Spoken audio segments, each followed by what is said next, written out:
Min salah di zikri, dirikan semayang untuk kamu mengingat dan menghadap akan daku. Tiba-tiba pergi semayang bawa cerita lain lagi. Oh, memang Tuhan marah kan tu. Ya. Bila dibawa cerita mana semayang dia tidak khusyuk. Sebab Allah janji sebenarnya doktor bagi kita ubat, dia tak janji sihat. Makanlah mudah-mudahan sihat. Awak makan ni confirm baik. Tak baik saya pulang duit. Mana ada. Dan TikTok ni bohong ni kan. Makan produk saya tak baik saya bayar duit balik. Nak cari mana dia nak bohong. Guru mengajar kita dapat sijil tinggi, dia tak jamin dapat kerja terbaik.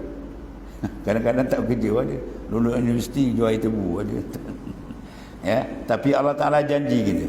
Kau khusyuk dalam semayang, selamat dunia akhirat.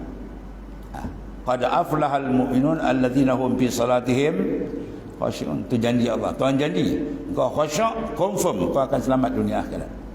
Qad aflaha, confirm tetap dapat kejayaan.